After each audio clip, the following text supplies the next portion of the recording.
Teruskan Rakan laporan tugas di Studio 3 Angkasa Puri. Terima kasih. Kebajikan penduduk setempat menjadi keutamaan program Turun Desa dan Sentuhan Kasih. Pelaksanaan program sedemikian membolehkan pemimpin, agensi kerajaan dan swasta untuk bersama komuniti setempat sekaligus melihat sendiri keadaan sekeliling.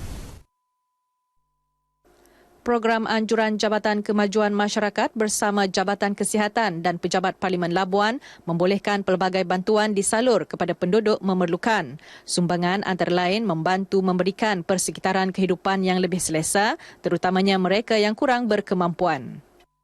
Sebenarnya kita dapat melihat dengan lebih dekat permasalahan di kampung dan kita akan inform pula agensi-agensi lain yang berkaitan yang boleh membantu kita untuk menyelesaikan permasalahan-permasalahan yang ada. Setengahnya mungkin sudah dilaporkan, setengahnya belum dilaporkan. Tetapi dengan melihat secara dekat kita tahu untuk memberikan prioriti yang betul lah. Dalam program ini, rombongan Datuk Rosman berkesempatan melawat warga emas yang uzur serta menziarahi bekas ketua-ketua kampung. Bantuan berupa kerusi roda dan barangan keperluan turut disalur.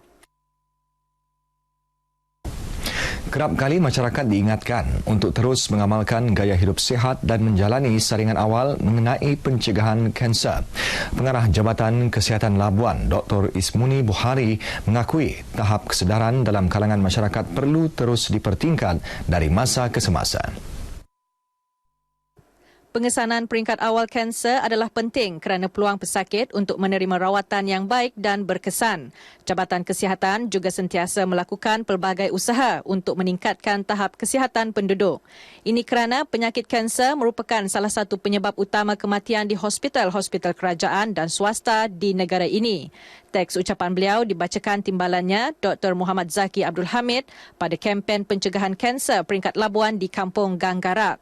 Setakat ini, 118 kes penyakit kanser direkodkan di Labuan dengan 10 kes kematian sepanjang tahun lepas. Pada kempen ini, turut diadakan program kick-off pengumpulan data kesihatan komuniti bertujuan untuk mengetahui masalah kesihatan atau penyakit yang dihidapi penduduk dalam sesebuah komuniti. Tanggungjawab sosial korporat terus dilaksana pihak swasta. Kali ini Repsol Oil and Gas Malaysia Limited memilih 50 pelajar untuk menerima anugerah motivasi pelajar UPSR dan PT3 pada tahun lepas yang merupakan mereka dalam kalangan komuniti nelayan dan berpendapatan rendah. Pengurus Besar Kanan Jabatan Perhubungan dan Hal Ehwal Kerajaan dan Komuniti Repsol, Farid Jaafar, mengakui sumbangan bagi menggalakkan kumpulan pelajar untuk terus menimba ilmu dan berusaha melanjutkan pelajaran ke tahap yang lebih tinggi. Ini merupakan tahun ketiga Repsol Oil and Gas Limited memberi anugerah motivasi dan golongan penerima juga telah menunjukkan peningkatan dalam pembelajaran masing-masing selain pencapaian membanggakan dalam aktiviti co-kurikulum. Saya mengucapkan terima kasih atas sumbangan yang diberikan kepada saya oleh Repsol dan saya akan menggunakan sumbangan ini dengan sebaik yang mungkin. Sumbangan ini akan kami gunakan untuk membeli buku rujukan dan barang-barang keperluan sekolah, dan sumbangan ini juga dapat mengurangkan serba sedikit beban yang kami ada sekarang ini. Saya memang anak nelayan dan saya rasa bersyukur kerana mendapat sumbangan ini. Terima kasih Repsol. Penerima sekolah rendah menerima wang tunai RM300, sementara RM400 bagi pelajar sekolah menengah. Orchid Street, satu lagi kawasan tarikan pengunjung dan pelancong untuk membeli belah di Labuan. Bertempat di arah 1, Jana Kewangan, pihak Financial Park Labuan Sdn Bhd mengambil inisiatif mengubah suai kedai-kedai kosong bagi menempatkan 33 kedai bagi peniaga yang sebelum ini berniaga di Anggrek Square.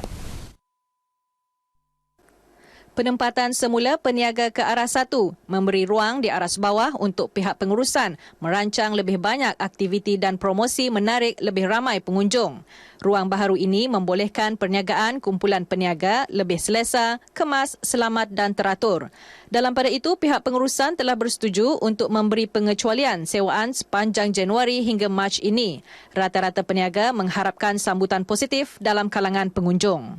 Kami syukur juga lah sebab dalam 3 bulan tu kan orang mula pergi sini ramai, mula dikenali kan. Nanti pendapatan kami akan naik juga, akan meningkat macam di bawah. Tapi di bawah memang kami puas hati lah sebab dia lalu lalang punya tempat. Tapi ini pun kira okey lah, kira cantik sikit pemandangan dia.